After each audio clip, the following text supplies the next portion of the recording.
Assalamualaikum warahmatullahi wabarakatuh. Saya Rama Kesadewa Muhajir dari kelas 8B dengan judul Perlawanan Rakyat Kalimantan Selatan Banjar.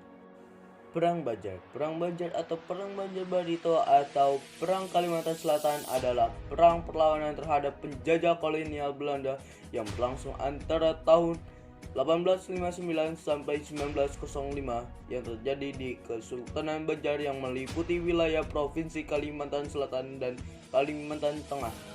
Perang Banjar berlangsung antara 1859 sampai 1906. Menurut sumber Belanda, 1859 sampai 1863. Konflik dengan Belanda sebenarnya sudah mulai sejak Belanda memperoleh hak monopoli dagang di Kesultanan Banjar. Dengan ikut campurnya Belanda dalam urusan kerajaan, kedaulatan makin bertambah. Pada tahun 1785, Pangeran Nata yang menjadi wali putra mahkota mengangkat dirinya menjadi raja dengan gelar Sultan Tahmidullah II 1785 sampai 1808 yang membunuh semua putra almarhum Sultan Muhammad. Pangeran Amir, satu-satunya pewaris tahta yang selamat, berhasil melarikan diri lalu mengadakan perlawanan dengan dukungan pamannya Gusti Kasim Arum Turawe, tetapi gagal. Pangeran Amir pakai Pangeran Antasari akhirnya tertangkap dan dibuang ke Ceylon, kini Sri Lanka. Strategi perang. Perang Hidayatullah dan Pangeran Antasari menggunakan strategi perang gerilya dengan membuat kerajaan baru di pedalaman dan membangun benteng-benteng pertahanan di hutan. Semangat perlawanan dari Persatuan Rakyat Banjar dan Dayak diikat dengan relasi kekeluargaan dan kekerabatan melalui ikatan pernikahan. Ikatan tersebut melahirkan status Pagustian dan Temenggung yang menjadi sarana pemersatu dan solidaritas Banjar Dayak menghadapi Belanda. Pangeran Antasari juga menggalang kerjasama dengan Kesultanan Kutai Kertanegara melalui kerabatnya di Tenggarok. Pangeran Antasari menyurati pangeran-pangeran lain dari Kutai seperti Pangeran Nataka Kusuma, Pangeran Anom, dan Kerta.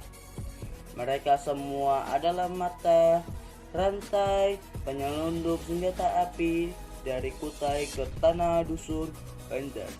Namun ketika perang Banjar dilanjutkan oleh keturunan Pangeran Antasari, Sultan Kutai Haji Muhammad Sulaiman tidak merespon positif permintaan bantuan dari Pangeran Perbatasari.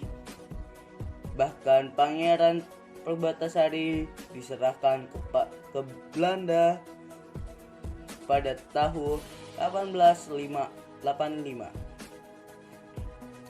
Benteng-benteng pertahanan yang terkenal di Hulu dan Hilir Tewe. 1. Benteng Gunung Sulit. 2. Benteng Guyu. 3. Benteng Bayan Bego. Benteng Liang Ubung. 5. Benteng Panging. 6. Benteng Takok dekat perbatasan Kutai. 7. Benteng Bamunan. 8. Benteng Terubang. Medan perang. Daerah pertempuran berada di daerah Kalimantan Selatan dan sebagian Kalimantan Tengah, termasuk daerah Sungai Barito. Akhir perang. Setelah Pangeran Hidayatullah tertangkap dan Pangeran Antasari wafat, perjuangan tetaplah berlanjut yang dipimpin oleh Gusti Matseman, Gusti Acil, Gusti Muhammad Ar-Rasyid, dan Untung Durrahman. Oleh pemimpin tersebut, rakyat masih bergerilya dengan sesekali melakukan serangan kepada Belanda sampai awal abad ke-20. Akibat perang. Bidang politik. Daerah Kalimantan Selatan dikuasai sepenuhnya oleh pemerintah kolonial Belanda. 2. Dibubarkannya negara Kesultanan Banjar. Bidang ekonomi dikuasainya tambang batubara dan perkebunan di daerah Kalimantan Selatan. Terima kasih. Wassalamualaikum warahmatullahi wabarakatuh.